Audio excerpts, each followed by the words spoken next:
What's up there everyone, Citrus Sports here with yet another top 25, and this is my week 1 top 25. Yes, some of the week 1 games have already been played, but due to some scheduling things I had, I wasn't able to get this video out before the Thursday night games. This video will be out though before the Friday night Michigan State game, so this I still qualify as a week 1 top 25 as most of the games have still not been played.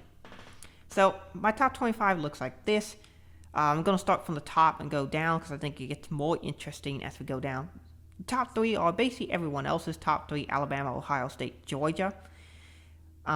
Utah's 4, Michigan's 5. I talked about these teams and why I had them in my top 25 in the week 0 video. So if you want to see that, see my reasoning, go check that video out. But this is my top 5. Nothing too controversial here. In my top 10, though, I do have a couple of controversial picks. I have Miami at 7th. I think they're going to be a bit of a surprise. And I have UCLA at 10th. I think they're going to win 10 games this season. A lot of people are sleeping on them. They have a lot of talent returning. And I think they're going to surprise people. So I talked about, once again, my week 0 video. But UCLA I have at 10th. I'm sure there'll be some people disagree with me. And put what your top 25 be down in the comments below. So we can have a nice discussion about down below. But Oklahoma and Baylor, I think, are the cream of the crop right now in the Big 12 until proven otherwise.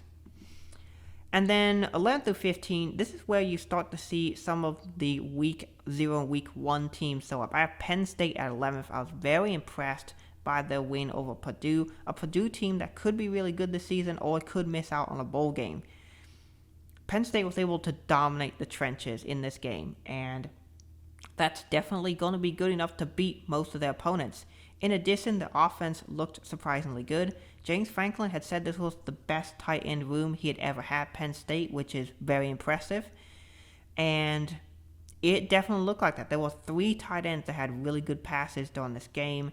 And Penn State offensively looked very good, particularly once Sean Clifford had all day to throw the football there in the pocket. He just looked comfortable at doing that. And that helped a lot from the offensive line being able to hold back Purdue quite well. And so if Penn State can keep doing that the rest of their schedule, they will be a 9-win team this season and possibly even a top 10 team. So I had them here at 11th. I was really impressed with their performance. I did personally think that Penn State will have a bounce back year, and so far all that I'm seeing is telling me that they will. In the SEC, these are the next 3 teams I think will be really good: Arkansas, Mississippi State, and Texas A&M. I think all 3 of these teams will battle out for the essentially second spot in the SEC West. But I think they're all pretty solid, and I think Mississippi State will be the surprise team in the SEC West this season. NC State, they're just going to play good football. There's nothing maybe too flashy about them, but they're going to just win games like they did last season and be a good team once again.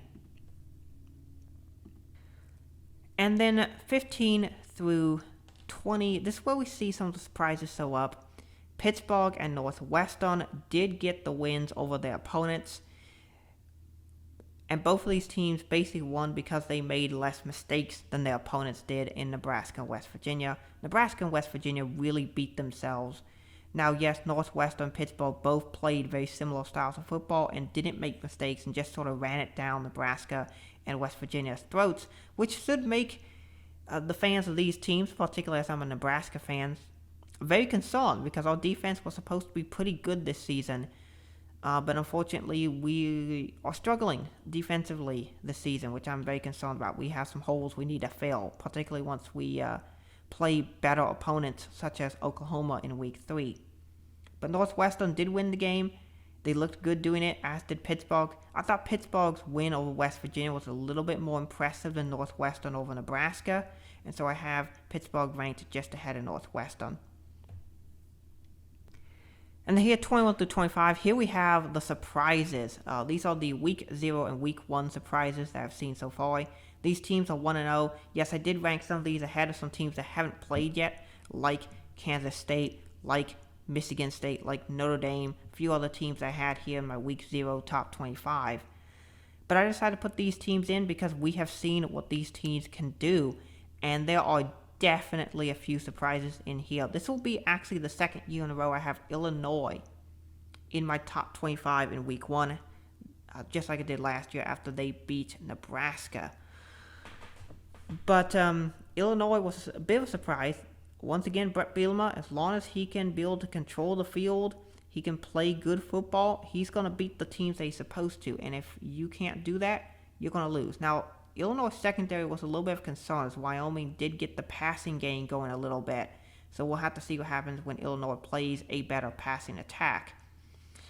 But that's definitely something for concern. But Illinois, they looked fairly decent there in week 0. Vanderbilt, huge surprise. They have not scored 60 points in a game in something like 50 years or something ridiculous like that. They beat Hawaii 63-10. Wasn't even close. Vanderbilt dominated the entire game. Now, this is either one of two things. Either Vanderbilt is improved from last season, and they definitely looked improved, so I think that is true. Or is Hawaii just really bad? Or are both true? Like Vanderbilt's improved and Hawaii just is terrible. I think it's a combination of both. And so I have Vanderbilt in my top 25. I would have never seen that coming. I actually moved Minnesota down from my week 0 ranking. I had them at 13th because I think they're going to win the Big Ten West.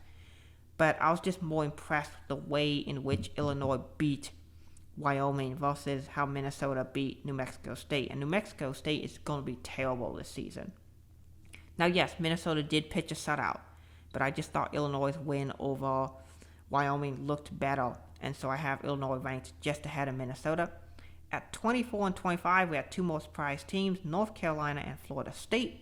Now, if you watched my week 0, you would have known that I thought North Carolina is a little bit underrated. I think they could be a top 25 team, so I'm very happy to see the way they performed. But we still have to see how they'll do when they play real competition.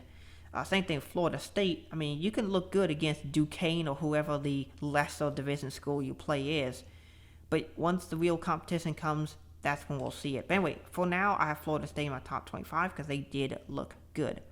So that's my top 25. What is yours? Put down in the comments below and definitely tell me what you think of my top 25. And with that being said, I hope you enjoyed the video. Thank you for watching. Have a great rest of your day. God bless.